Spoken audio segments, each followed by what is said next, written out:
beloved Boss Mike Cervera. Sabi rito, nag-ahamon ng putang ina. Ano sana yung Boss Mike? Oh. Yan. Sabi rito, ito kahapon, August 6. News update.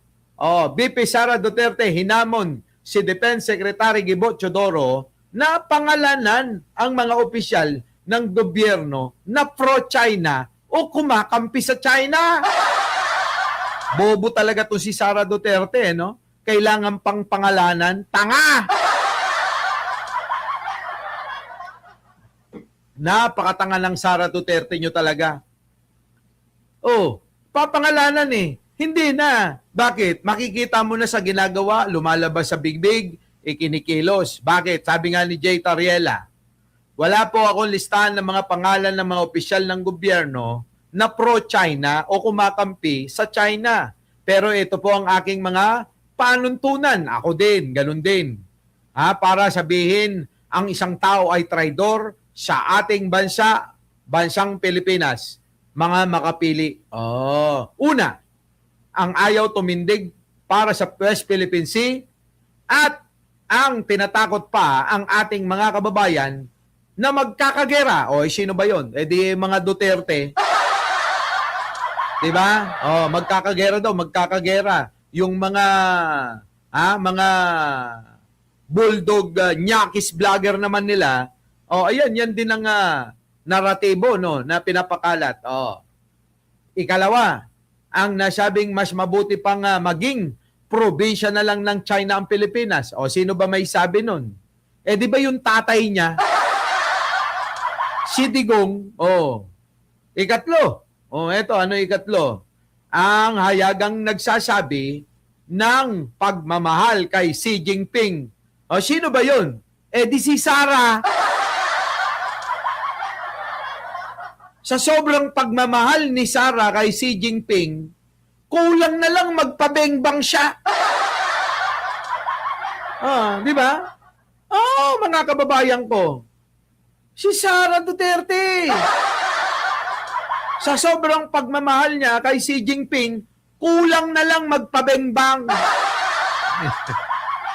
Ayop na yan, Ikaapat, ang tahimik kapag ginigipit ng China ang ating PCG-AFP at mga mangingisdang Pilipino. Walang pagkundina, walang kibo at walang pahayag ng suporta ay sino pa ba? Di kampo ni Duterte uli. Yung mga tahimik pagka nagigipit, nasasaktan, yung ating mga Coast Guard, mga mangingisda, mga kasundaluhan. Anong ginagawa ng mga kampo ni Duterte? Tatahimik lang. Kapag ka nga may nasaktang Pilipino, ano sasabihin ng kampo ni Duterte? Buti nga sa inyo yan. Ganon, mga kababayan. Yung pa yung sinasabi nila, buti nga sa inyo yan. Walang ya talaga. Eto, panglima. Ano yung panglima, Boss Mike? Dito na tayo para buo. Eto. Panglima. Ang tumututol sa Transparency Initiative o sa pagsasapubliko ng mga insidente dahil ayaw nilang ipaalam sa taong bayan ang tunay na nangyayari sa West Philippine Sea. Kita nyo? Itinatago nila sa ating mga Pilipino ang totoong kaganapan sa West Philippine Sea. Yung pala pinamigay na ni Digong. Di ba merong ang secret agreement? Sino uli yun? Di mga Duterte. Laging mga Duterte, mga kababayan. At saka si Marcoleta.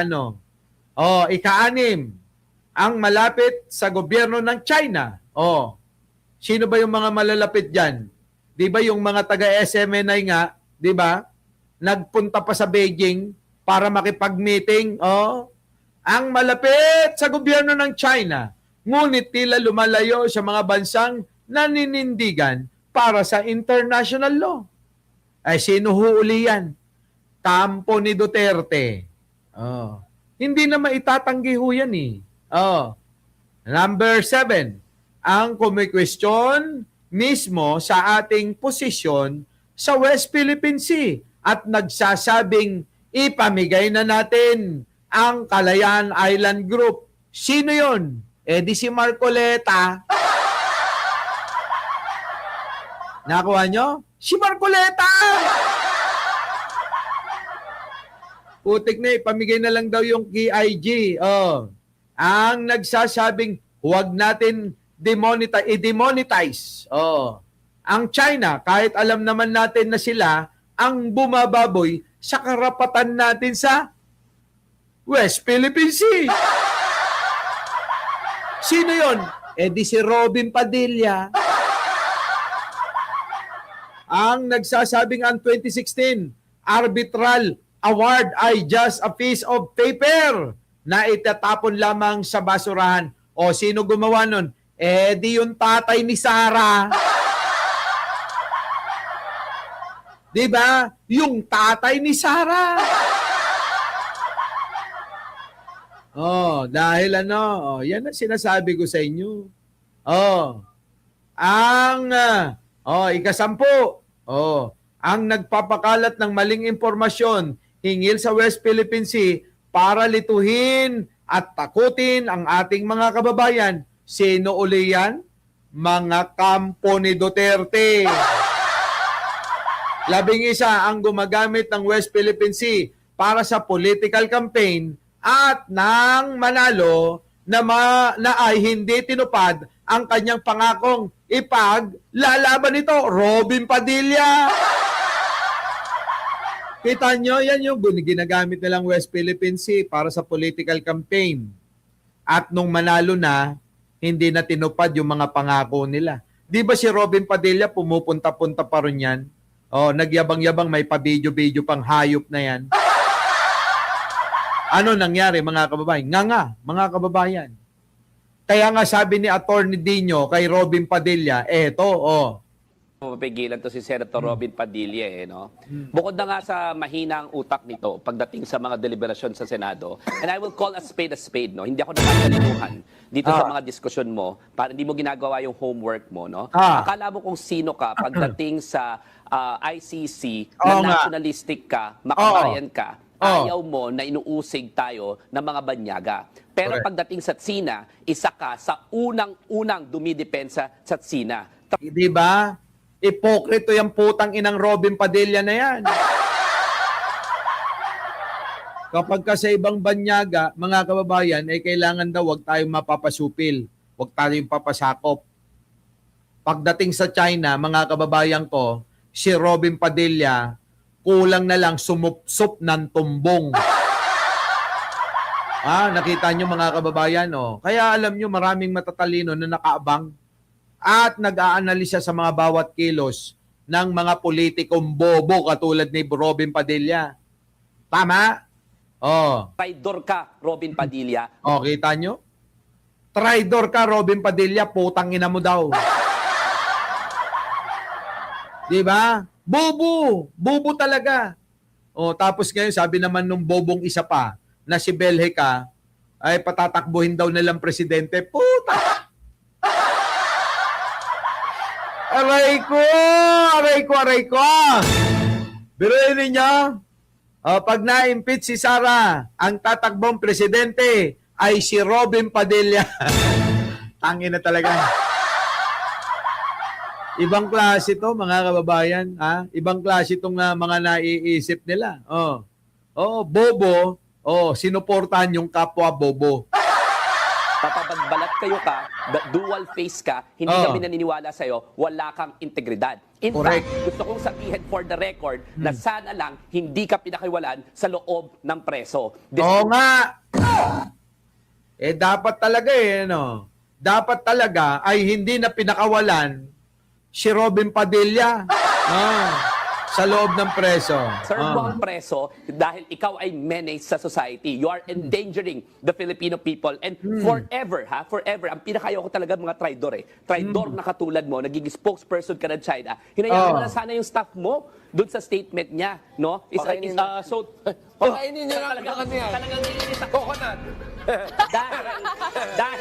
tinatraidor mo yung maraming mga Pilipinong bumoto sa'yo. And in 26 fact, if there's anything that unites the Filipino people right now, na magkakaiba tayo pagdating sa mga Duterte, maybe. Magkakaiba tayo maybe sa lahat ng mga problema. Pero pagdating sa West Philippine Sea, Oo. tandaan mo, united ang mga Pilipino, atin yan, ipaglalaban natin ang ating teritoryo dyan. Mga kababayan, saan po naubos ang post-endorphin run ni Atty. Dino after niyang mag-10K? At dahil po dyan, mag-go-roleta na tayo. Ya, kita nyo. Buti, alam nyo mga kababayan, kung pipili lang kayo ng mga taong, ng mga taong iboboto o magiging leader ng bansa, mga kababayan ko, piliin nyo na yan. Sino? Piliin nyo na yan. Yan, si Paring Dino. Oo, Belen Reyes, Hindi, may punto naman eh. Tama naman kasi yung sinasabi. Oo, tama. Ayan, tingnan nyo yung mga punto niya. Dito sabihin, sorry, hindi ko mapapigilan to si Senator Robin Padilla, Bukod na nga sa mahinang utak nito pagdating sa mga deliberasyon sa Senado, and I will call a spade, Hindi ako natatalinuhan dito sa mga diskusyon mo para hindi mo ginagawa yung homework Kailan ba naging matalino yon, Atty. Dino? Wala. mo, Akala mo kung sino ka pagdating sa ICC na nationalistic ka, makabayan ka, ayaw mo na inuusig tayo ng mga banyaga. Yun na nga yung sinasabi niya.